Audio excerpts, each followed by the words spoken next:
श्रीदक्षिणशलाकया चक्षुरुन्मीलितं येन तस्मै श्रीगुरवे नमः। श्रीचैतन्यमनोभीष्टं स्थापितं येन भूतले स्वयं रूपः कदा मह्यं ददाति सत्पदान्तिकम्। वन्देऽहं श्रीगुरो श्रीयुतपदकमलं श्रीगुरून् वैष्णवांश्च श्रीरूपं साग्रजातं सहगणरघुनाथान्वितं तं सजीवं साद्वैतं सावधूतं परिजनसहितं कृष्णचैतन्यदेवं श्रीराधाकृष्णपादान् सहगणललिता श्रीविशाखान्वितांश्च। हे कृष्णकरुणा सिन्धो दीनबन्धो जगत्पदे गोपेश गोपिका कान्ता राधाकान्त नमोस्तुते। तप्तकाञ्चन गौराङ्गी राधे वृन्दावनेश्वरी वृषभानुसुते देवी प्रणमामि हरिप्रिये।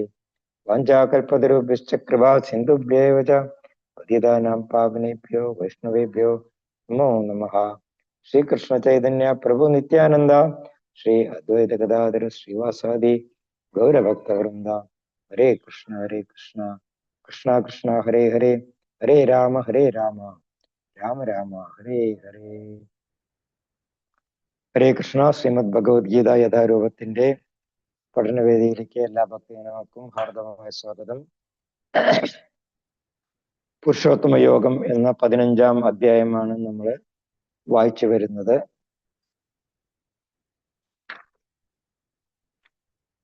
ആത്മീയലോകത്തിന്റെ പ്രത്യേകതകളെ കുറിച്ചിട്ട് നമ്മൾ കഴിഞ്ഞ ആഴ്ച 6ാം ശ്ലോകത്തിൽ നമ്മൾ വായിച്ചിരുന്നു.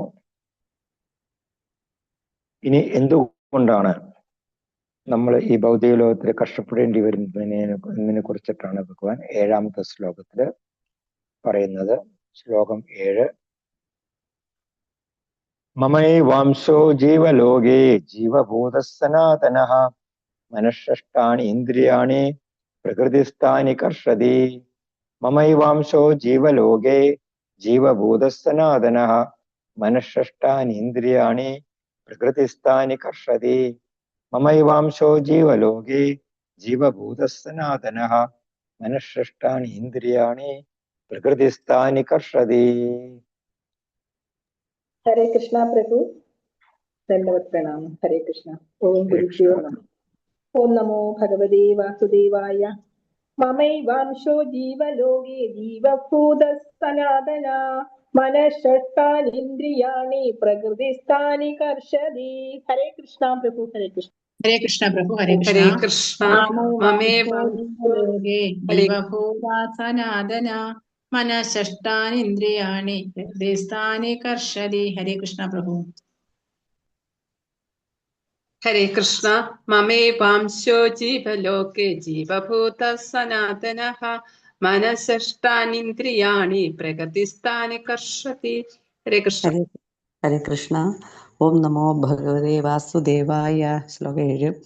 ममैवांशो जीवलोके जीवभूता सनातनः मनःषष्ठानीन्द्रियाणि प्रकृतिस्थानि कर्षति.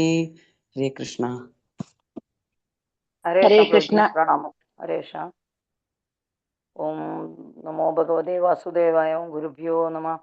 ममैवांशो जीवलोके जीवभूत सनातनः मनःषष्ठीन्द्रियाणि प्रकृतिस्थानि कर्षति. हरि ओम तत्सत्. हरे कृष्ण. ഹരേ കൃഷ്ണ. ശ്രീലപ്രഭുവാന്റെ വിവർത്തനവും ഭാവാർത്ഥവും. വിവർത്തനം: ജീവലോകെ, ഈ ഭൗതിക ലോകത്തിലുള്ള ജീവഭൂത ഭദ്രായ സകല ജീവസത്തകളും സനാതനഃ സനാതനമായ മമ ഏവ അംശഃ എന്റെ തന്നെ അംശങ്ങളാണ്. പ്രകൃതിസ്ഥാനി ബദ്ധമായ ജീവിതം നയിക്കുന്നതിനാൽ മനഃ ഷഷ്ടാനി ഇന്ദ്രിയാണി മനസ്സ് ഉൾപ്പെടെയുള്ള 6 ഇന്ദ്രിയങ്ങളും ഉപയോഗിച്ച് കർഷതി അവർ കഠിനാധ്വാനം ചെയ്യുകയാണ്. ഈ ഭൗതിക ലോകത്തിലുള്ള ഭദ്രായ സകല ജീവസത്തകളും സനാതനമായ എന്റെ തന്നെ അംശങ്ങളാണ്. ബദ്ധമായ ജീവിതം നയിക്കുന്നതിനാൽ മനസ്സ് ഉൾപ്പെടെയുള്ള 6 ഇന്ദ്രിയങ്ങളും ഉപയോഗിച്ച് അവർ കഠിനാധ്വാനം ചെയ്യുകയാണ്. അപ്പോ നമ്മളെല്ലാവരും തന്നെ സനാതനായിട്ടുള്ള ഭഗവാന്റെ അംശങ്ങളാണ് എന്നാണ് ഭഗവാൻ ഇവിടെ പറയുന്നത്. അപ്പൊ ഇതാണ് എല്ലാ ജീവജാലങ്ങളുടെയും യഥാർത്ഥത്തിലുള്ള വ്യക്തിത്വം. അതായത് പരമപുരുഷനായിട്ടുള്ള ഭഗവാൻ കൃഷ്ണന്റെ ഒരു ചെറിയ അംശമാണ് നമ്മൾ ഓരോ ജീവജാലങ്ങളും. അതിന് ഒരു കാലത്തും മാറ്റം സംഭവിക്കുകയില്ല എന്നാണ് പ്രഭുപാദർ പറയുന്നത്. നമ്മൾ ഈ ഭൗതിക ശരീരം സ്വീകരിക്കുമ്പോൾ ഉള്ള അച്ഛനും അമ്മയും ആയിരിക്കില്ല നമ്മൾ ഇനി വേറൊരു ഭൗതിക ശരീരം സ്വീകരിക്കുമ്പോൾ. നമ്മൾ താഴ്ന്ന രീതിയിലുള്ള ജീവിത ശൈലിയാണ് നമ്മൾ സ്വീകരിച്ചിരിക്കുന്നതെന്നുണ്ടെങ്കിൽ അടുത്ത ജന്മത്തിൽ നമ്മൾ ചിലപ്പോൾ പട്ടിയോ പൂച്ചയോ ഒക്കെ ജന്മം എടുക്കും. അപ്പോൾ ആ സമയത്ത് നമ്മളുടെ അച്ഛനും അമ്മയും പട്ടിയും പൂച്ചയൊക്കെ ആയിരിക്കും. അതുപോലെ തന്നെ മറ്റുള്ള ഓരോ ജീവജാലങ്ങളുമായിട്ട് നമ്മൾ ജന്മം എടുക്കുമ്പോൾ നമ്മളുടെ മാതാവും പിതാവും വേറെ വേറെ ആയിരിക്കും. പക്ഷേ ഭഗവാനാണ് സനാതനനായിട്ടുള്ള നമ്മളുടെ എല്ലാവരുടെയും പിതാവ്. എന്തുകൊണ്ടാണ്? നമ്മളെല്ലാവരും ഭഗവാന്റെ തന്നെ അംശമാണ്. അപ്പോ ഭൗതിക ശരീരം സ്വീകരിക്കുമ്പോഴും നമ്മുടെ ആത്മാവിന് മാറ്റം വരുന്നില്ല. ആത്മാവ് ഒരു ശരീരത്തിൽ നിന്ന് വേറെ ശരീരത്തിലേക്ക് സഞ്ചരിച്ചു കൊണ്ടേയിരിക്കും. അപ്പോ ഭൗതികമായിട്ടുള്ള മാതാവിനും പിതാവിനും മാത്രമേ വ്യത്യാസം വരുന്നുള്ളൂ. പക്ഷെ ആത്മാവിന് വ്യത്യാസം വരുന്നില്ല. നമുക്കറിയാം, ശ്രീമദ് ഭാഗവതത്തിലെ ചിത്രകേതു മഹാരാജാവിന്റെ ചരിത്രം പറയുന്നുണ്ട്. അദ്ദേഹത്തിന് കോടിക്കണക്കിന് പത്നിമാരുണ്ടായിരുന്നു. പക്ഷെ എന്നിട്ട് പോലും ഒരു പുത്രന് ഉണ്ടായിരുന്നില്ല. അപ്പൊ അങ്ങനെ പുത്രശോകത്തിൽ തപിച്ചിരിക്കുമ്പോഴാണ് അംഗീരസ് മഹർഷിയും അതുപോലെ തന്നെ നാരദ മഹർഷിയും കൂടെ അവിടെ വരുന്നത്. അപ്പോ രാജാവ് തന്റെ സങ്കടം അറിയിച്ചു. അപ്പൊ അവര് പറഞ്ഞു, നിങ്ങൾക്കൊരു പുത്രൻ ഉണ്ടാകും, അതിനുള്ള ആശീർവാദം ഞങ്ങൾ തരാം. പക്ഷെ ആ പുത്രൻ തന്നെ നിങ്ങളുടെ സുഖത്തിനും ദുഃഖത്തിനും കാരണമായിട്ട് തീരും. അപ്പോ ദുഃഖത്തിന് കാരണമായിട്ട് തീരും എന്ന് പറയുമ്പോൾ ബുദ്ധിയുള്ള ഒരാൾ എന്താ ചിന്തിക്കേണ്ടത്? അപ്പൊ അങ്ങനെയുള്ള ഒരു പുത്രനെ വേണ്ട എന്ന് ചിന്തിക്കണം. പക്ഷെ ചിത്രകേതു മഹാരാജാവ് എന്ത് പറഞ്ഞു? അത് സാരമില്ല, പുത്രനെ വേണം എന്ന് തന്നെ വാശി പിടിച്ചു. അങ്ങനെ അവർ ആശീർവാദം വാങ്ങി അവർക്ക് പുത്രനുണ്ടായി. അപ്പോ തുടക്കത്തിലൊക്കെ വലിയ കാര്യമായിരുന്നു, എല്ലാവരും കുട്ടിയോട് വലിയ കാര്യമായിരുന്നു. പക്ഷെ പതുക്കെ പതുക്കെ മറ്റുള്ള പത്നിമാര് എല്ലാവരും തന്നെ ഈ കുട്ടിയോടുള്ള അസൂയ കാരണം, കുട്ടിയുടെ അമ്മയോടുള്ള അസൂയ കാരണം വാസ്തവത്തില് ആ കുട്ടിക്ക് അവസാനം വിഷം കൊടുത്ത് കൊല്ലുകയാണ് ചെയ്യുന്നത്. അപ്പോ കുട്ടി ജന്മമെടുത്തപ്പോഴേ തന്നെ നാരദ മഹർഷി വീണ്ടും അവിടെ വന്നിരുന്നു. അപ്പോ കുട്ടിക്ക് ഹർഷശോക എന്നുള്ള പേരായിട്ടുണ്ട്. ഹർഷ എന്ന് പറഞ്ഞിട്ടുണ്ടെങ്കിൽ സന്തോഷം, ശോക എന്ന് പറഞ്ഞിട്ടുണ്ടെങ്കിൽ സന്താപം.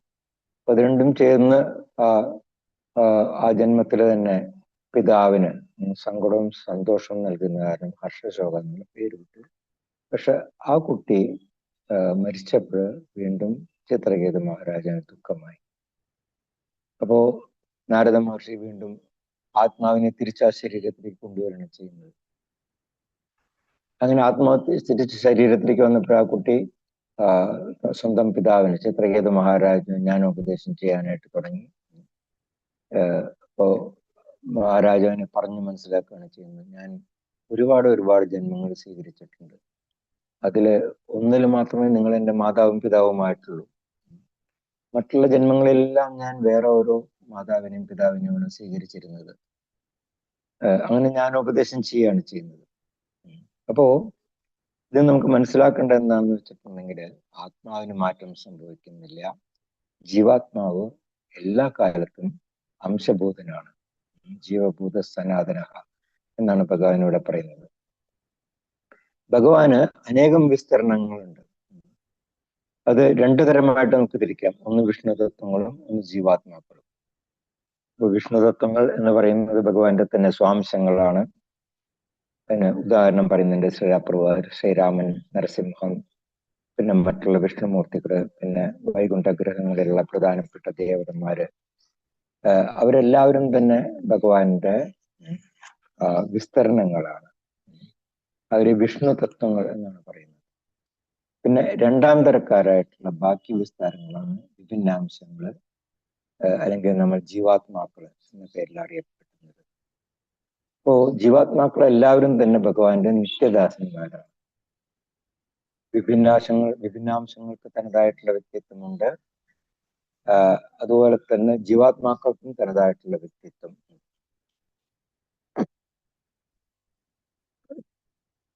നമ്മൾ ഭഗവാന്റെ തന്നെ അംശങ്ങളായതുകൊണ്ട് നമ്മളുടെ മൗലികമായിട്ടുള്ള കടമ എന്ന് പറയുന്നത് ഭഗവത് സേവനം അനുഷ്ഠിക്കുക എന്നുള്ളതാണ്. ജീവര സ്വരൂപമായ കൃഷ്ണര നിത്യദാസ. ഇപ്പൊ വിഭിന്നാംശങ്ങൾ എന്ന നിലയില് ജീവാത്മാക്കളെ ഭഗവാന്റെ ഗുണങ്ങളെയും ചെറിയ തോതിൽ ഉൾക്കൊള്ളുന്നുണ്ട്. അപ്രവാദ ഉദാഹരണം പറയുന്നത്, ഇപ്പൊ കടലിൽ നിന്ന് നമ്മൾ ഒരു ഗ്ലാസ് വെള്ളം എടുത്തു കഴിഞ്ഞിട്ടുണ്ടെങ്കിൽ ആ വെള്ളത്തിന് കടലിന്റെ എല്ലാ ഗുണങ്ങളും ഉണ്ടായിരിക്കും. പക്ഷെ അതിനെ നമുക്ക് കടൽ വെള്ളം എന്ന് പറയാനായിട്ട് സാധിക്കില്ല, അതിന് കടൽ എന്ന് പറയാനായിട്ട് സാധിക്കില്ല. അത് കടലിന്റെ ഒരു ചെറിയ അംശം മാത്രമാണ്. അതുപോലെ തന്നെയാണ് നമ്മൾ ജീവാത്മാക്കളും ഭഗവാന്റെ ഒരു ചെറിയ അംശമാണ്. അതുകൊണ്ട് തന്നെ ഒരു ആത്മാവിന് ഭഗവാന്റെ ഗുണങ്ങൾ ചെറിയ തോതിൽ ലഭിച്ചിട്ടുണ്ട്. അപ്പൊ അങ്ങനെയുള്ള ആ ഗുണങ്ങളിൽ ഒന്നാണ് സ്വാതന്ത്ര്യം എന്ന് പറയുന്നത്. ഇപ്പൊ വ്യക്തിഗതനായിട്ടുള്ള ജീവാത്മാവ് ഓരോ ദിവസത്തേക്കും തനതായിട്ടുള്ള വ്യക്തിത്വമുണ്ട്. അവർക്ക് അതായിട്ടുള്ള പരിമിതമായിട്ടുള്ള സ്വാതന്ത്ര്യവും ഭഗവാൻ നൽകിയിട്ടുണ്ട്. അപ്പോൾ നമ്മൾ ആ സ്വാതന്ത്ര്യത്തിനെ നമ്മൾ ദുരുപയോഗപ്പെടുത്തുമ്പോഴാണ് നമ്മൾ കർഷതി, ഈ ഭൗതിക ലോകത്തിൽ നമുക്ക് കഷ്ടപ്പെടേണ്ടി വരുന്നത്. നമ്മൾ സ്വാതന്ത്ര്യത്തിനെ വേണ്ട രീതിയിലാണ് ഉപയോഗിക്കുന്നത് എന്നുണ്ടെങ്കിൽ നമുക്ക് വളരെ എളുപ്പത്തിൽ ഈ ഭൗതിക ലോകത്തിൽ നിന്ന് നമുക്ക് മുക്തി നേടാനായിട്ട് സാധിക്കും. അപ്പൊ അങ്ങനെ മുക്തനായിട്ട് തീരുന്ന ജീവാത്മാവ് ഈ ഭൗതിക പ്രകൃതിക്കുള്ള അടിമയല്ല, മറിച്ച് അയാൾ ഭഗവാന്റെ അതീന്ദ്രിയമായിട്ടുള്ള സേവനത്തില് ഏർപ്പെടും. അത് ഈ ഭൗതിക ശരീരത്തിൽ ഇരുന്നുകൊണ്ട് തന്നെ നമുക്ക് ഭഗവാന്റെ സേവനത്തിൽ ഏർപ്പെടാനായിട്ട് സാധിക്കും. അങ്ങനെ നമുക്ക് മുക്താത്മാക്കളായിട്ട് തീരാനായിട്ട് സാധിക്കും. ഈ ശരീരം ത്യജിക്കണം എന്നില്ല. ഇഹയസ്യ ഹരിർദാസ്യെ കർമ്മണ മനസാഗിര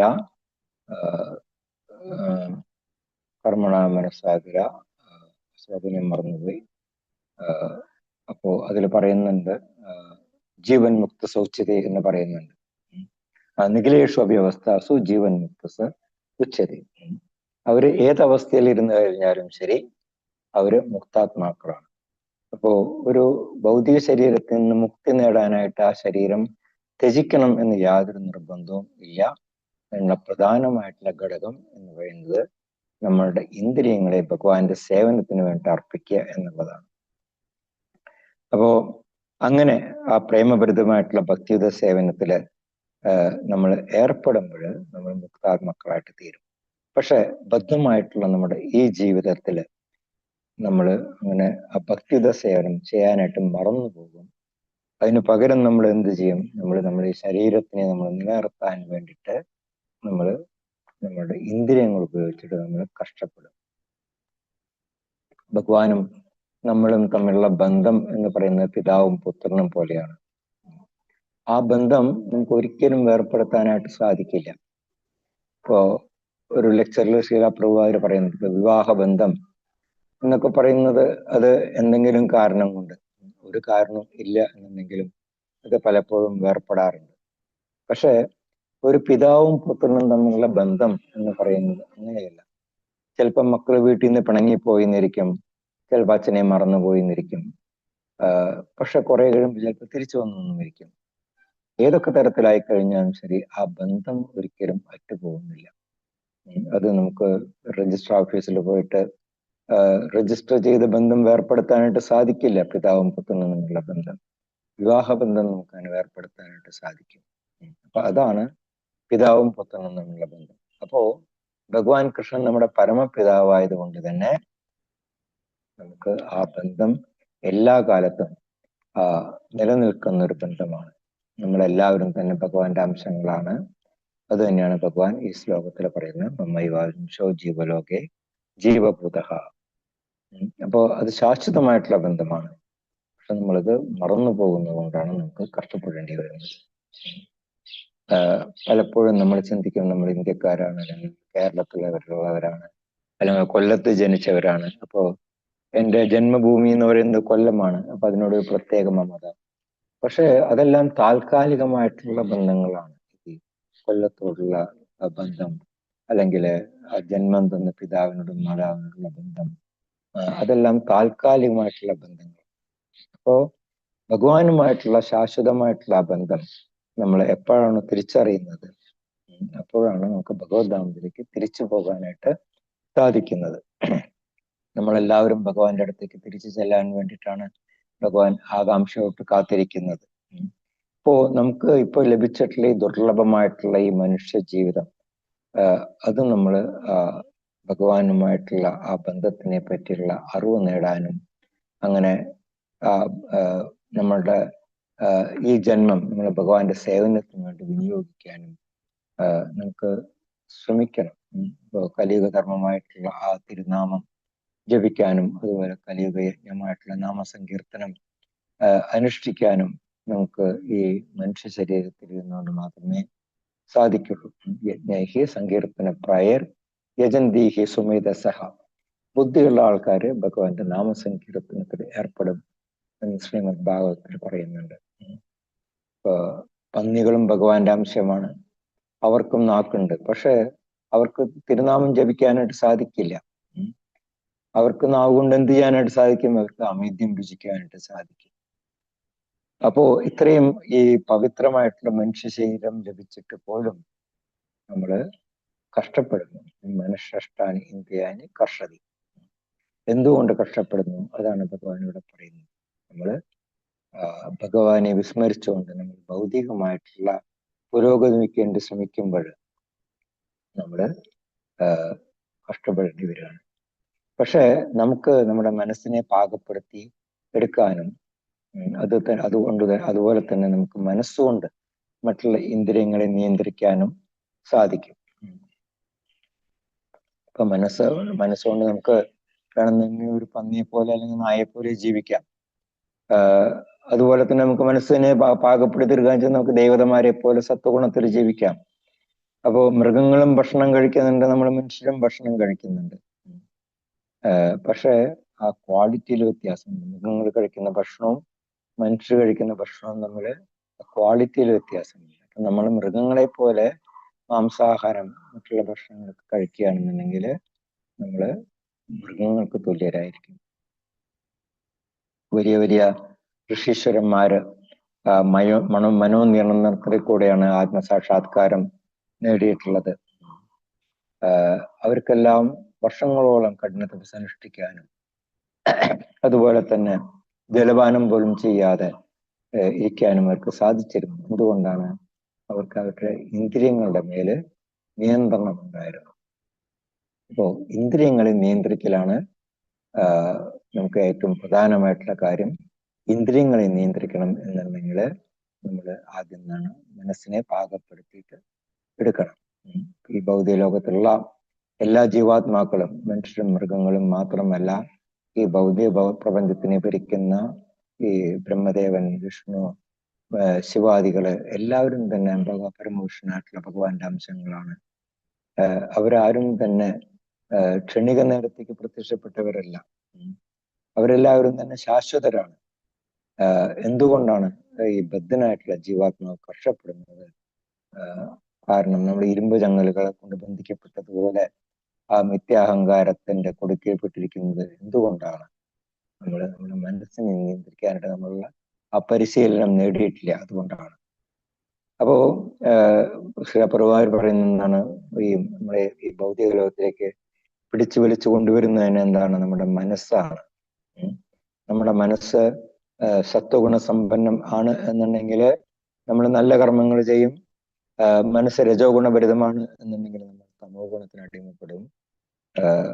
അതുപോലെ തന്നെ നമ്മുടെ കർമ്മങ്ങൾ ക്ലേശകരമായിരിക്കും. പിന്നെ തമോ ഗുണത്തിലാണെന്നുണ്ടെങ്കിലോ പിന്നെ നമ്മൾ മൃഗങ്ങളെ പോലെ പ്രവർത്തിക്കും. അപ്പോ മനഃശാസ്ത്രാണി ഇന്ദ്രിയാണി പ്രകൃതിസ്ഥാനി കർഷതി. അപ്പൊ അങ്ങനെ ഇന്ദ്രിയങ്ങളും മനസ്സും ഉൾപ്പെട്ടിട്ടുള്ള ഭൗതിക ശരീരം കൊണ്ട് ജീവാത്മാവ് സ്വയം ആവരണം ചെയ്യപ്പെട്ടിരിക്കുകയാണ്. അപ്പൊ അതിൽ നിന്ന് മോചനം നേടുമ്പോൾ നമുക്ക് ഈ കവചത്തിൽ നിന്ന് പുറത്തു കടന്നിട്ട് ആത്മീയമായിട്ട് ശരീരം സ്വീകരിക്കാനായിട്ട് സാധിക്കും. അപ്പോഴാണ് നമ്മൾ ആ പരമമായിട്ടുള്ള ധാമത്തിലേക്ക് പോകുന്നത്. ധാമ പരമമ എന്ന് പറയുന്നുണ്ട്. അപ്പോ ഈ ആധുനിക ലോകത്തില് എല്ലാവർക്കും തന്നെ കിട്ടിയിരിക്കുന്നത് ഭൗതിക ശരീരമാണ്. അതേസമയം ആധ്യാത്മിക ലോകത്തിൽ എല്ലാവർക്കും കിട്ടുന്ന എന്താണ്? ആത്മീയ ശരീരമാണ്. ആത്മീയ ശരീരത്തിൽ ഇരുന്നുകൊണ്ട് ഒരാൾക്ക് പരമപുരുഷനെ മുഖത്തോട് മുഖം കാണാനായിട്ട് സാധിക്കും. അതുപോലെ തന്നെ പരമപുരുഷനുമായിട്ട് സംവാദിക്കാനായിട്ട് സാധിക്കും. അദ്ദേഹത്തെ മനസ്സിലാക്കാനായിട്ട് സാധിക്കും. ശരീരഘടനയിലെ വിഷ്ണുമൂർത്തികൾക്ക് അതുപോലെ തന്നെ ജീവാത്മാക്കൾക്ക് തമ്മിൽ യാതൊരു വ്യത്യാസവുമില്ല. ഗോലോക വൃന്ദാവനത്തിൽ എല്ലാവർക്കും തന്നെ 4 കൈയുള്ള ആ ശ്യാമസുന്ദര രൂപമാണ്. കാരണം എന്താണ്? അവിടെ എല്ലാവരുടെയും ശരീരം ആത്മീയ ശരീരം. പിന്നെ ഭഗവാൻ പറയുന്നുണ്ട് മമ ഏവ അംശ, പരമപുരുഷന്റെ അംശം എന്ന് പറഞ്ഞിട്ടുണ്ടെങ്കിൽ അത് ഒരു എന്താണ് പ്രഭു ഒരു ഉദാഹരണം പറയുന്നുണ്ട്. എന്താണ്? ഒരു മൺചട്ടി പോലെയല്ല. ഇപ്പൊ മൺചട്ടി എന്ന് പറയുന്നത് അത് ഉടഞ്ഞു കഴിഞ്ഞിട്ടുണ്ടെങ്കിൽ അത് വീണ്ടും കൂട്ടിച്ചേർക്കാനായിട്ട് സാധിക്കില്ല. അതേസമയം ആത്മാവ് എന്ന് പറയുന്നത് അങ്ങനെയല്ല. ആത്മാവിനെ നമുക്ക് നമ്മുടെ മനസ്സിനെ നിയന്ത്രിച്ചിട്ട് നമുക്ക് നിയന്ത്രണത്തിൽ കൂടെ നമുക്ക് ആത്മാവിനെ പരമപുരുഷനുമായിട്ട് നമുക്ക് ബന്ധപ്പെടുത്താനായിട്ട് സാധിക്കും. കാരണം എന്താണ്? ആത്മാവിന് നാശം സംഭവിക്കുന്നില്ല. നമ്മുടെ 2-ാം അധ്യായത്തിൽ പഠിച്ചിരുന്നു. നൈനം ചിന്തം ശസ്ത്രാണി നൈനം ജഗതി പാവതഃ ന ചൈനം ക്ലേദയന്ത്യാഗോ ന ശോഷയതി മരുതഃ. നമുക്ക് ശസ്ത്രങ്ങൾ കൊണ്ടോ അസ്ത്രങ്ങൾ കൊണ്ടോ ആ ആത്മാവിനെ നശിപ്പിക്കാനായിട്ട് സാധിക്കില്ല. തീയിലിട്ട് ദഹിപ്പിക്കാനായിട്ട് സാധിക്കില്ല. വെള്ളത്തിൽ കുതിർക്കാനായിട്ട് സാധിക്കില്ല. കാരണം എന്താണ്? ആത്മാവ് ശാശ്വതനാണ്. ഭൗതിക പദാർത്ഥങ്ങളെ മുറിച്ച് കഷ്ണങ്ങളാക്കാം. പക്ഷെ ആത്മാവിനെ സംബന്ധിച്ച് അങ്ങനെ മുറിച്ച് കഷ്ണങ്ങളാക്കാനായിട്ട് സാധിക്കില്ല. കാരണം എന്താണ്? ആത്മാവ് സനാതനനാണ്. അപ്പൊ പരമപുരുഷന്റെ അംശം എന്ന് പറയുന്ന എല്ലാ ജീവാത്മാക്കളിലും ഉണ്ട്. ഭഗവാൻ തന്നെ പറയുന്നുണ്ട് ദേഹിനോസ്മിൻ യഥാ ദേഹേ. എല്ലാ ശരീരത്തിലും വാഴുന്നുണ്ട് ഭഗവാൻ പരമപുരുഷനായിട്ട്. അപ്പൊ ഈ അംശം ഭൗതിക ശരീരത്തിൽ നിന്ന് മുക്തനാകുമ്പോഴാണ് പരമമായിട്ടുള്ള ഭഗവദ്ധാമത്തിലേക്ക് ആത്മീയ ശരീരം സ്വീകരിച്ചുകൊണ്ട് പോകുന്നത്. അപ്പോ ഭഗവാൻ ഇവിടെ പറയുന്നത് നമ്മളുടെ ഇന്ദ്രിയങ്ങൾ കൊണ്ട് ഇവിടെ കഷ്ടപ്പെടുന്നതിന് പകരം നമ്മുടെ ഇന്ദ്രിയങ്ങൾ കൊണ്ട് നമ്മുടെ ഭഗവത് സേവനം അനുഷ്ഠിച്ചിട്ട് നമ്മുടെ ഭഗവത് നാമത്തിലേക്ക് മടങ്ങിച്ചെല്ലണം എന്നാണ് ഭഗവാൻ ഇവിടെ പറയുന്നത്. ശ്ലോകം 8.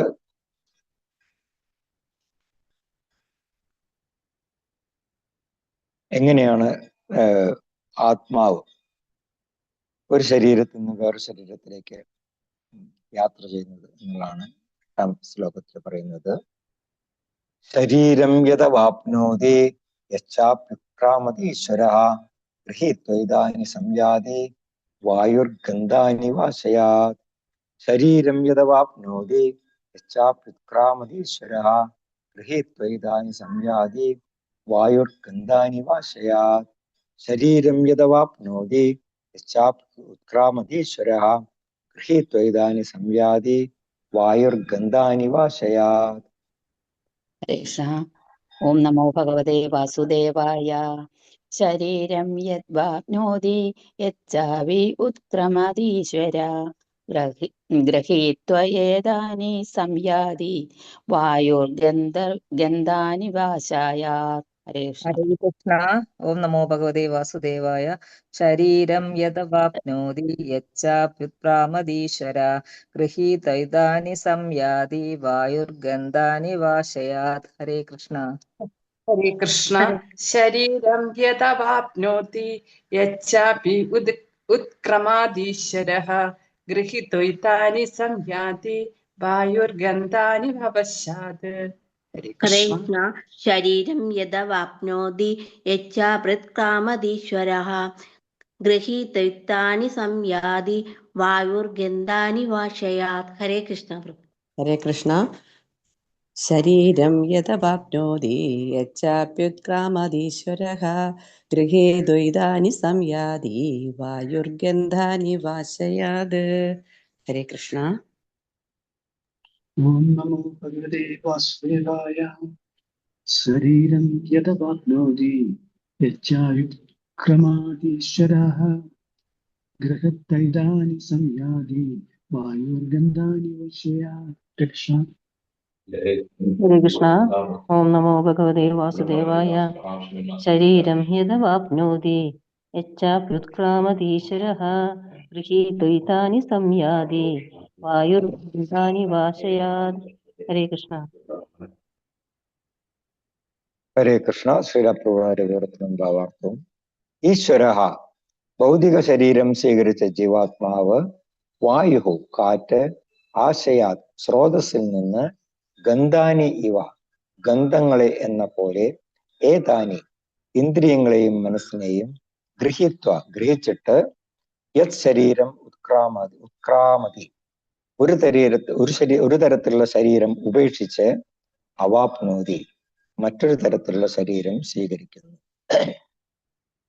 ഭൗതിക ശരീരം സ്വീകരിച്ച ജീവാത്മാവ് കാറ്റ് സ്രോതസ്സിൽ നിന്ന് ഗന്ധങ്ങളെ എന്ന പോലെ ഇന്ദ്രിയങ്ങളെയും മനസ്സിനെയും ഗ്രഹിച്ചിട്ട് ഒരു തരത്തിലുള്ള ശരീരം ഉപേക്ഷിച്ച് മറ്റൊരു തരത്തിലുള്ള ശരീരം സ്വീകരിക്കുന്നു.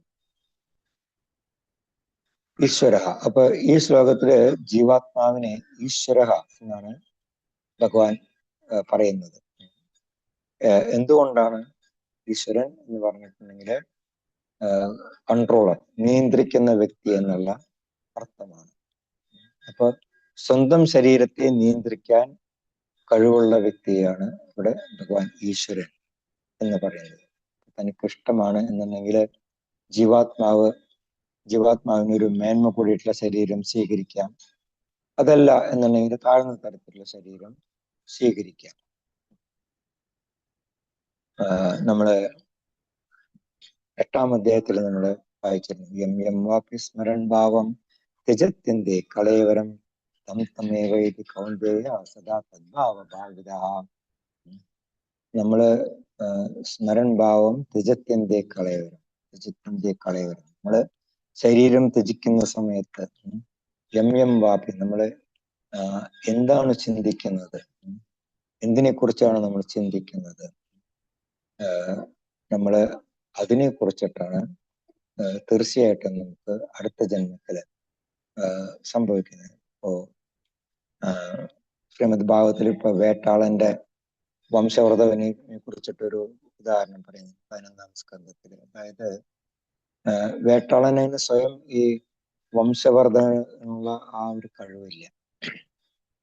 വേട്ടാളൻ എന്ത് ചെയ്യും, ഏതെങ്കിലും ഒരു പുഴുവിനെ പിടിച്ചു കൊണ്ടുവന്നിട്ട് മണ്ണിന്റെ ഒരു ഗുഹ ഉണ്ടാക്കിയിട്ട് അതിനകത്ത് വെക്കും. എന്നിട്ട് അതിന്റെ ദ്വാരത്തില് ഈ പുഴുവിനെ നോക്കിക്കൊണ്ട് അതിനെ കണ്ണു തുറപ്പിച്ചിരിക്കും. അപ്പൊ ഈ പുഴു എപ്പോ നോക്കിക്കഴിഞ്ഞാലും കാണുന്നത് ഈ കണ്ണു തുറപ്പിച്ചിരിക്കുന്ന വേട്ടാളനെയാണ്. അങ്ങനെ പുഴു പതുക്കെ അത് മാറിയിട്ട് വേട്ടാളനായിട്ട് തീരുകയാണ് ചെയ്യുന്നത്. അങ്ങനെയാണ് വേട്ടാളന്റെ ഈ വംശവർദ്ധനം. അപ്പൊ അതുപോലെയാണ് നമ്മള് എന്തിനെ കുറിച്ചാണ് നമ്മൾ മരണവേളയില് ചിന്തിക്കുന്നത്, അതായിരിക്കും നമ്മളുടെ അടുത്ത ജന്മം. ഇപ്പോ മരണത്തിന്റെ നിർണായകമായിട്ടുള്ള നിമിഷങ്ങളില് നടക്കുന്നത് എന്താണ് എന്നുള്ളതിനെ കുറിച്ചിട്ടാണ് ഭഗവാൻ ഇവിടെ പറയുന്നത്. ഇപ്പൊ ഒരാള് കൃഷ്ണസ്മരണയോട് കൂട്ടാണ് ശരീരം ത്യജിക്കുന്നത് എന്നുണ്ടെങ്കിൽ നമുക്ക് അതീന്ദ്രിയമായിട്ടുള്ള ഭഗവദ്ധാമത്തെ പ്രാപിക്കാനായിട്ട് സാധിക്കും. ഭഗവാൻ അത് 8-ാമത്തെ അധ്യായത്തിൽ പറയുന്നുണ്ട്. അന്ധകാലി ചമാമേവ സ്മരൺ മുക്ത കളയവരം എത്രയാതി സമദ്ഭാവം വ്യാധി നാസ്ത്യത്തിലെ സംശയമാണ്. നിങ്ങൾ അവസാന നിമിഷം മാം ഏവ സ്മരൺ മുക്ത, എന്നെ തന്നെ സ്മരിച്ചുകൊണ്ടാണ് കളയവരം ത്യജിക്കുന്നത് എന്നുണ്ടെങ്കിൽ നിങ്ങൾക്ക് തീർച്ചയായിട്ടും എന്റെ തന്നെ ഭാവത്തിനെ പ്രാപിക്കാനായിട്ട് സാധിക്കും. അപ്പൊ സ്മരണം, ഭക്തിപൂർവമായിട്ടുള്ള ഭഗവത് സേവനത്തിലൂടെ കൃഷ്ണാവബോധം പുലർത്തി വരാത്ത ഒരാൾക്ക് അവസാന കാലം കൃഷ്ണനെ സ്മരിക്കാനായിട്ട് സാധിക്കില്ല. അതുകൊണ്ടാണ് ഒരാള് ജീവിതത്തിന്റെ ആരംഭം മുതൽക്ക് നമ്മൾ കൃഷ്ണസ്മരണ പുലർത്തിക്കൊണ്ടുവരണം എന്ന് നമ്മുടെ ആചാര്യന്മാര് പറയുന്നത്. നിര്യാണ വേളയിൽ നമ്മൾ വിജയം കൈവരിക്കണം എന്നുണ്ടെങ്കിൽ കൃഷ്ണസ്മരണ വളരെ അത്യാവശ്യമാണ്. അതില്ലാന്നുണ്ടെങ്കിൽ നമ്മളിപ്പോ ഏതെങ്കിലും സ്മരണ, ഇപ്പോ ചിലരുണ്ട് എനിക്ക് അവസാനം മീൻ കൂട്ടി ഒരു നല്ലൊരു ഊണ് കഴിച്ചിട്ട് മരിച്ചാൽ മതി എന്ന ആഗ്രഹം ഉള്ളവരുണ്ടാവും. അപ്പോ അവര് ആ ഒരു സ്മരണയും വെച്ചുകൊണ്ടുള്ള മരിക്കുന്നുണ്ടെങ്കിൽ അടുത്ത ജന്മത്തില് സുരപ്രഭാകരൻ ഒരു കിങ് ഫിഷ് അല്ലെങ്കിൽ പൊന്മാനായിട്ട് ജന്മമെടുക്കും എന്ന് പറയുന്നുണ്ട്. അപ്പോ അങ്ങനെയുള്ളവർക്ക് ഇപ്പോ പലരും പറയും അവസാന നിമിഷം ഭഗവാനെ സ്മരിക്കണം എന്നല്ലേ പറയുന്നത്. അവസാന നിമിഷം ഭഗവാനെ സ്മരിക്കാം, അതുവരെ നമുക്ക് ഈ ജീവിതം ആസ്വദിക്കാം എന്ന് ചിന്തിക്കുന്നവരുണ്ടാകും. പക്ഷെ അവർക്ക് ഭഗവാനെ സ്മരിക്കാനായിട്ടുള്ള അവസരം ഒരിക്കലും ലഭിക്കില്ല. കാരണം എന്താണ്?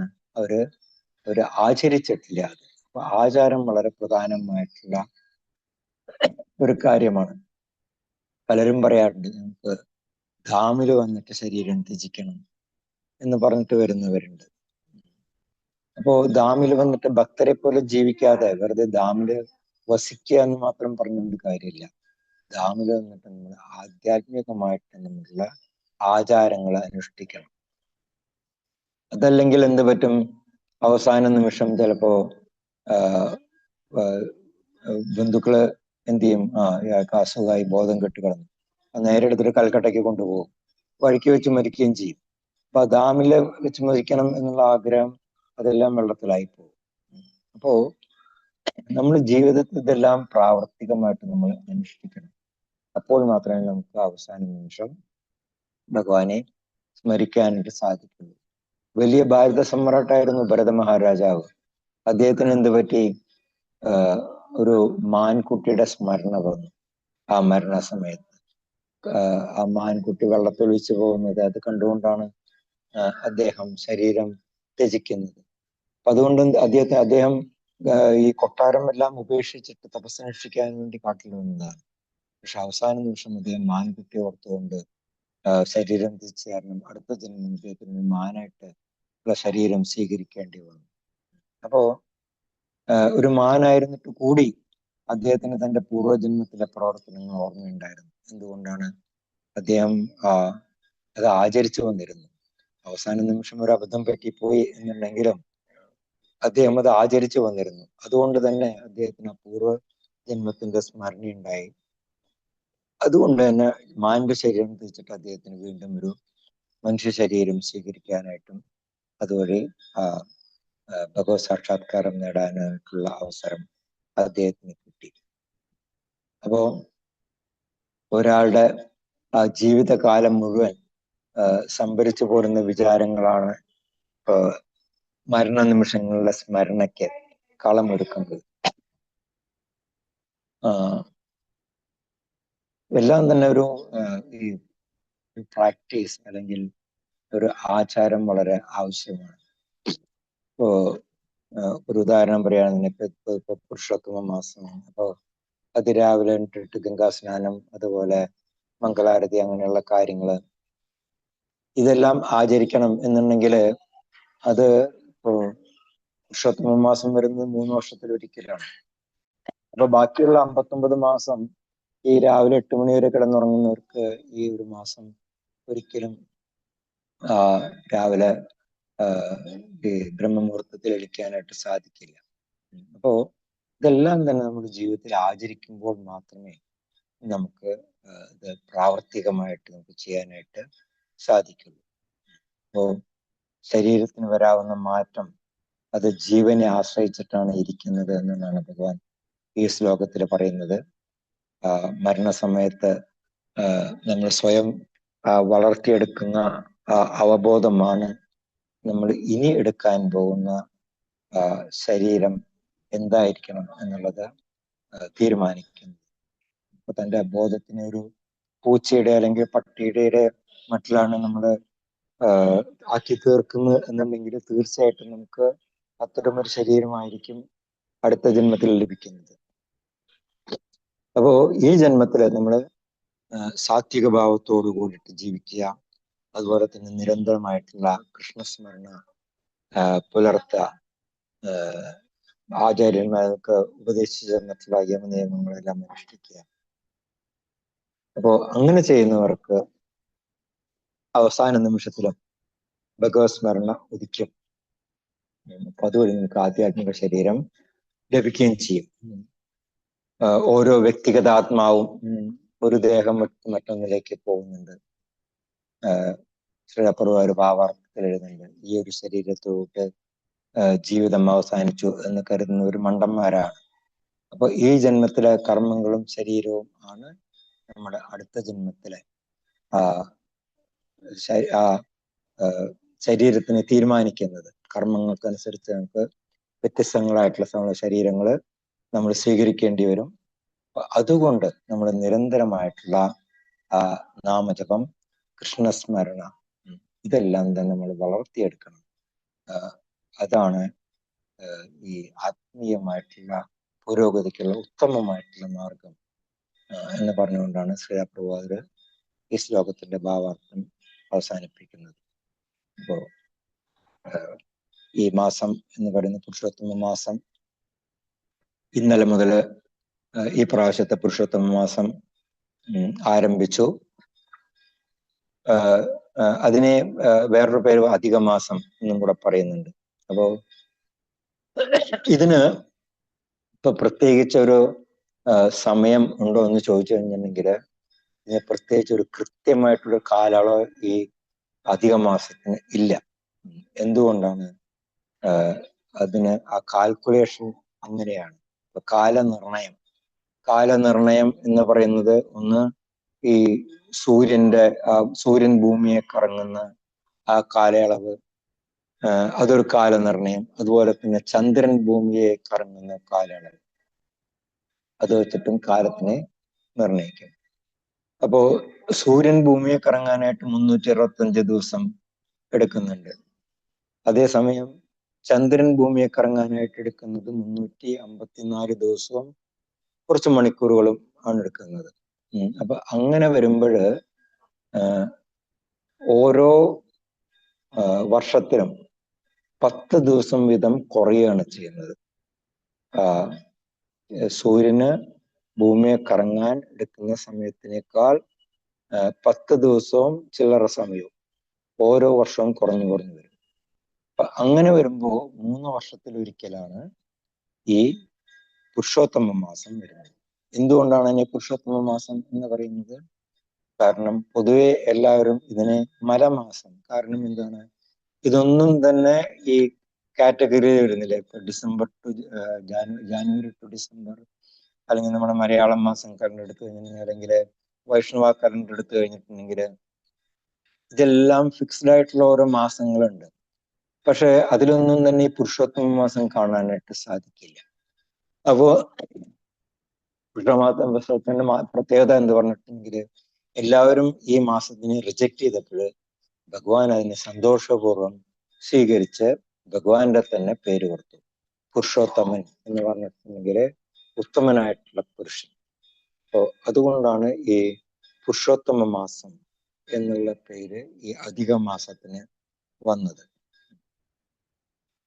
അപ്പോ ഇത് ഈ നവകളയവരം നിങ്ങൾ കേട്ടിട്ടുണ്ടോ എന്നറിയില്ല. ഈ ഭഗവാൻ ജഗന്നാഥന്റെ ശരീരം മാറുന്നത് പൊതുവെ എല്ലാവർക്കും ഒരു ഉദാഹരണമുണ്ട്. 12 വർഷത്തിലൊരിക്കലാണ് ശരീരം മാറുന്നത്. പക്ഷെ അങ്ങനെയല്ല. അതിന് ഈ പുരുഷോത്തമ മാസം ആഷാഢ മാസത്തിലാണ് വരുന്നത് എന്നുണ്ടെങ്കിൽ അത് രണ്ടും കൂടെ ചേർന്ന് വരണം. അതായത് ആഷാഢ മാസവും പുരുഷോത്തമ മാസവും ചേർന്ന് വരുന്നുണ്ടെങ്കിൽ മാത്രമേ ഈ നവകളയവരം, അതായത് ജഗന്നാഥന്റെ ശരീരത്തിന് മാറ്റം സംഭവിക്കുന്നുള്ളൂ. ജഗന്നാഥന്റെ ശരീരം എപ്പോഴാണ് മാറുന്നത്? ഈ രഥയാത്രയ്ക്ക് 15 ദിവസം മുമ്പ് ഭഗവാന് സ്നാനയാത്ര നടത്തും. അപ്പൊ ഭഗവാന് സ്നാനയാത്ര നടത്തി കഴിഞ്ഞിട്ടുണ്ടെങ്കിൽ പൊതുവെ എല്ലാ ദിവസവും ഭഗവാന് അഭിഷേകം ചെയ്യുന്നുണ്ട്. എങ്ങനെയാണ് ഭഗവാൻ ഈ അഭിഷേകം ചെയ്യുന്നത്? ഭഗവാന്റെ മുമ്പിൽ ഒരു കണ്ണാടി വെക്കും. എന്നിട്ട് ആ കണ്ണാടിയുടെ മുമ്പിലാണ് അഭിഷേകം ചെയ്യുന്നത്. കണ്ണാടിക്കുള്ളിൽ അഭിഷേകം ചെയ്യുക. എന്തുകൊണ്ടാണ്? ഭഗവാനെ പെയിന്റ് ചെയ്തിരിക്കുന്നത് ഈ നാച്ചുറൽ ആയിട്ടുള്ള ഈ സസ്യങ്ങളിൽ നിന്ന് എടുത്തിരിക്കുന്ന പെയിന്റ് കൊണ്ടാണ്, അല്ലാതെ ഈ കെമിക്കൽസ് ഉപയോഗിച്ചിട്ടുള്ള ഭഗവാനെ പെയിന്റ് ചെയ്യുന്നത്. അപ്പൊ അതുകൊണ്ട് തന്നെ അഭിഷേകം ചെയ്ത ഉടനെ ഈ ഭഗവാന്റെ പെയിന്റ് എല്ലാം അങ്ങ് ഇളകിപ്പോയിട്ട് വെറും തടിയായിട്ട് തീരും ഭഗവാൻ. അപ്പൊ അതുകൊണ്ട് എല്ലാ ദിവസവും ഭഗവാൻ അഭിഷേകം ചെയ്യുമ്പോൾ ഈ ഭഗവാന്റെ മുമ്പിൽ ഒരു കണ്ണാടി വെച്ചാൽ ആ കണ്ണാടിയിലാണ് അഭിഷേകം ചെയ്യുന്നത്. പക്ഷെ ഈ സ്നാനയാത്രയ്ക്ക് ഭഗവാനെ പബ്ലിക്കായിട്ട് പുറത്തു കൊണ്ടുവന്നിട്ട് സരോവറിൽ നിന്നുള്ള ആ വെള്ളം കൊണ്ടുവന്നിട്ട് എല്ലാവർക്കും ഭഗവാനെ അഭിഷേകം ചെയ്യാനായിട്ടുള്ള ആ സ്വാതന്ത്ര്യം. അപ്പൊ അങ്ങനെ അഭിഷേകം ചെയ്ത് കഴിയുമ്പോൾ ഭഗവാന്റെ ശരീരത്തിലുള്ള ആ എല്ലാ നിറക്കൂട്ടുകളെല്ലാം പോയിട്ട് ഭഗവാൻ വെറും തടിയായിട്ട് മാറും. അപ്പോ അതിനുശേഷം പിന്നെ 15 ദിവസം അനവസരം നമുക്ക് ഭഗവാന്റെ ദർശനം കിട്ടില്ല. ഈ 15 ദിവസത്തിലാണ് വീണ്ടും ഭഗവാനെ ഈ നാച്ചുറൽ പെയിന്റ് കൊണ്ട്, സസ്യങ്ങളിൽ നിന്നെടുത്ത പെയിന്റ് കൊണ്ട് ഭഗവാനെ വീണ്ടും പെയിന്റ് അടിക്കുന്നത്. അപ്പോൾ അതിനുശേഷമാണ് പിന്നെ രഥയാത്ര വരുന്നത്. പക്ഷേ ഈ ആഷാഢമാസത്തില് പുരുഷോത്തമ മാസം ചേർന്ന് വരികയാണെന്നുണ്ടെങ്കിൽ ആ വർഷത്തില് ഭഗവാന്റെ ശരീരം തന്നെ മാറ്റും. ശരീരം മാറ്റിയിട്ട് പുതിയ തടി കൊണ്ടുള്ള, അതായത് പ്രത്യേക തടികളൊക്കെ ഉണ്ട് ഈ ഭഗവാന്റെ ഈ ശരീരം ഉണ്ടാക്കുന്ന പ്രത്യേക തടി കൊണ്ടാണ്. അപ്പൊ ആ തടിയെല്ലാം കൊണ്ടുവന്നിട്ട് ഭഗവാന്റെ ഇത് കാർവ് ചെയ്തിട്ട് അതിൽ വീണ്ടും പെയിന്റ് അടിച്ചിട്ട് അത് വീണ്ടും അഭിഷേകം എല്ലാം ചെയ്തിട്ട് തയ്യാറാക്കും.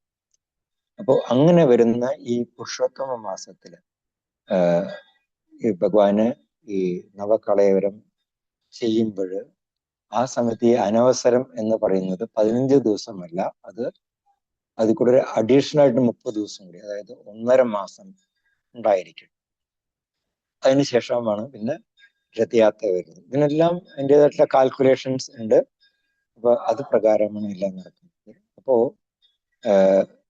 എല്ലാവരും ഈ അധിക മാസത്തിന് അല്ലെങ്കിൽ മലമാസത്തിന് അമംഗളകരമായിട്ട് കണക്കാക്കും. ഈ സമയത്ത് സാധാരണ വിവാഹങ്ങളൊന്നും നടത്തില്ല. പക്ഷെ നമുക്ക് ഭഗവാന്റെ സേവനം അനുഷ്ഠിക്കാൻ വേണ്ടിയിട്ട് നമുക്ക് ഇതൊന്നും തന്നെ ബാധകമല്ല. അതുകൊണ്ടാണ് ഭഗവാൻ ഈ മാസത്തിനെ പുരുഷോത്തമ മാസം എന്ന് പേരിട്ടിരിക്കുന്നത് തന്നെ. ഈ ഒരു മാസത്തിൽ നമുക്ക് ഗംഗാസ്നാനം സാധിക്കാത്തവർക്ക് വീട്ടിൽ തന്നെ ഗംഗ ആവാഹിച്ചിട്ട് സ്നാനം ചെയ്യാം. ഭഗവാന് ദിവസവും നെയ്വിളക്ക് കാണിക്കുക, ഭഗവാന്റെ തിരുനാമങ്ങൾ ജപിക്കുക. പ്രത്യേകിച്ച് നമ്മളിപ്പോൾ വായിച്ചുകൊണ്ടിരിക്കുന്ന 15-ാം അധ്യായത്തിന്റെ പേര് തന്നെ പുരുഷോത്തമ യോഗം എന്നാണ്. ദിവസവും ഈ 15-ാം അധ്യായം എല്ലാവരും പാരായണം ചെയ്യാം. 15-ാം അധ്യായത്തിന്റെ 19-ാമത്തെ ശ്ലോകത്തിൽ ഭഗവാൻ പറയുന്നുണ്ട്, എന്താ പറയുന്നത്? യോമാം ഏവം അസമ്മൂഢോ ജാനാതി പുരുഷോത്തമ സർവവിത് ഭജതി മാം സർവഭാവേന ഭാരത എന്ന് പറയുന്നുണ്ട്. യോ മാം ഏവ, എന്നെ മാത്രം. ആരാണോ അസമ്മൂഢ, ഇവിടെ അസമ്മൂഢ എന്നുള്ള വാക്ക് ഉപയോഗിച്ചിരിക്കുന്നത് എന്തുകൊണ്ടാണ്? മൂഢ എന്ന് പറഞ്ഞിട്ടുണ്ടെങ്കിൽ വിഡ്ഢി, സമ്മൂഢ എന്ന് പറഞ്ഞിട്ടുണ്ടെങ്കിൽ വിഡ്ഢിയാസുരൻ, പടുവിഡ്ഢി. അസമ്മൂഢ എന്ന് പറഞ്ഞിട്ടുണ്ടെങ്കിലോ ഏറ്റവും ബുദ്ധിമാന്മാരായിട്ടുള്ള വ്യക്തികൾ. ഭഗവാന് വേണമെന്നുണ്ടെങ്കിൽ ബുദ്ധിമാൻ എന്ന് പറയായിരുന്നു. പക്ഷെ എന്തുകൊണ്ടാണ് അസമ്മൂഢ എന്നുള്ള വാക്ക് ഉപയോഗിച്ചിരിക്കുന്നത്? ബുദ്ധിമാനും മൂഢന്മാരും തമ്മിലുള്ള വ്യത്യാസം നമുക്ക് മനസ്സിലാക്കി തരാൻ വേണ്ടിയിട്ടാണ് ഇവിടെ അസമ്മൂഢ എന്നുള്ള പദം പ്രയോഗിച്ചിരിക്കുന്നത്.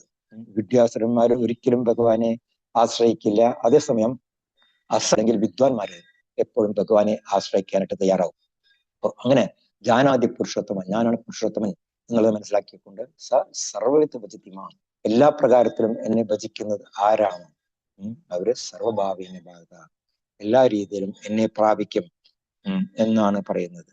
അപ്പോ വളരെ പ്രധാനമാണ് ഭഗവാനെ മനസ്സിലാക്കുക, അതുപോലെ തന്നെ ഭഗവാന് സേവനം അനുഷ്ഠിക്കുക എന്നുള്ളത് വളരെ പ്രധാനമാണ്. അപ്പോ ഈ പുരുഷോത്തമ മാസത്തിൽ എല്ലാവരും അതിന്റെ ആ പ്രയോജനം നേടാനായിട്ട് ശ്രമിക്കുക. ഹരേ കൃഷ്ണ കൃഷ്ണ കൃഷ്ണ ഹരേ ഹരേ, ഹരേ രാമ രാമ രാമ ഹരേ ഹരേ. पुरंदरा श्रीमद भगवत गीता की जय, श्रील प्रभुपाद की जय, गुरु महाराज की जय, निताय गौर प्रेमानंद. कार्तिकेय में സംശയങ്ങൾ ചോദിക്കാനുണ്ടെങ്കിൽ ചോദിക്കാം, അഭിപ്രായങ്ങൾ പറയാനുണ്ടെങ്കിൽ പറയാം. ഹരേ ഹരേ കൃഷ്ണ പ്രഭു. കൃഷ്ണ പ്രഭു. ഹരേ പിന്നെ കൃഷ്ണ. ഹരേ കൃഷ്ണ, ഈ രാജാവ് മാനിനെ സ്മരിച്ചുകൊണ്ട് മരണപ്പെട്ടപ്പോ അദ്ദേഹത്തിന്റെ അടുത്ത ജന്മം മാനായിട്ടല്ലേ പിറന്നെന്ന് അതെ പറഞ്ഞു. അതെ അതെ. അപ്പൊ ഈ കുടുംബത്തെ മാത്രം, അതായത് ഭാര്യയെ മക്കളെ മാത്രം സ്മരിച്ചുകൊണ്ട് മരിക്കുന്നവരും ഉണ്ടല്ലോ, അപ്പൊ അവർക്ക് എന്ത് സംഭവിക്കും? അവർക്കും ഇതുപോലെ തന്നെ സംഭവിക്കും. അവരുടെ അവസാനത്തെ നിമിഷത്തെ സ്മരണ എന്താണ്, അവർക്ക് അതേപോലെയുള്ള ഒരു ജന്മമായിരിക്കും. ചിലപ്പോൾ പട്ടിയോ പൂച്ചയോ അല്ലെങ്കിൽ ഏതെങ്കിലും മൃഗങ്ങളൊക്കെ ആയിട്ടൊരു ജന്മം എടുക്കും. ഒരിക്കലും നമ്മൾ അവസാന നിമിഷം നമ്മള് വീട്ടുകാരെ ഓർത്തുകൊണ്ട് നമ്മുടെ ശരീരം ത്യജിക്കാനായിട്ട് പാടില്ല. ഇവിടെ ബോംബെയിലെ ഒരു ഉദാഹരണം, രാധാ മഹാരാജ് ഇതുപോലെ ആരോ മരിക്കാൻ കഴിഞ്ഞു, ഒരു ശിഷ്യനായിരുന്നു. ആ ശിഷ്യൻ മരിക്കാൻ കിടക്കുന്ന സമയത്ത് രാധാ മഹാരാജ് ആ ശിഷ്യന്റെ വീട്ടുകാരോട് പറഞ്ഞു, നിങ്ങൾ ഒരിക്കലും മരിക്കുന്ന വ്യക്തിയുടെ മുമ്പിൽ വരരുത്. ആ വ്യക്തിയുടെ മുമ്പില് ഭഗവാന്റെ ഫോട്ടോസും എല്ലാം വെച്ചിട്ട്, ഭഗവാന്റെ നാമജപവും കീർത്തനവും എല്ലാം വെച്ചിട്ട് അങ്ങനെ ആ വ്യക്തി ശരീരം ത്യജിക്കുകയാണ് ചെയ്യുന്നത്. അപ്പോൾ ഒരിക്കലും നമ്മള് മരിക്കാൻ കിടക്കുന്ന ഒരു വ്യക്തിയെ എന്റെ മോനെ, എന്റെ അച്ഛ എന്നും പറഞ്ഞ് ഒരിക്കലും നമ്മൾ ശല്യപ്പെടുത്തരുത്. ആ വ്യക്തി ഭഗവാനെ സ്മരിച്ചുകൊണ്ട് ശരീരം ത്യജിക്കട്ടെ എന്നുള്ള ആ ഒരു മെന്റാലിറ്റി നമ്മൾ വളർത്തിയെടുക്കണം. ഹരേ കൃഷ്ണ പ്രഭു. ഹരേ കൃഷ്ണ. ഹരേ കൃഷ്ണ പ്രഭു. പെട്ടെന്ന് ഈ മരിക്കുന്നവരോ പ്രഭു, പെട്ടെന്ന് ചിലപ്പോൾ മരണമൊക്കെ സംഭവിക്കത്തില്ല, അപ്പൊ അവരിതൊന്നും ഓർക്കത്തില്ലല്ലോ. തീർച്ചയായിട്ടും അവർക്ക് വേറൊരു ശരീരം സ്വീകരിക്കേണ്ടി വരും, അതിൽ യാതൊരു സംശയവും. ഹരേ കൃഷ്ണ പ്രഭു. നമ്മുടെ ഈ മാസം 30 ദിവസമാണോ പ്രഭു, 31 ദിവസമാണോ? 30 ദിവസം. ഹരേ കൃഷ്ണ. Thank you Prabhu.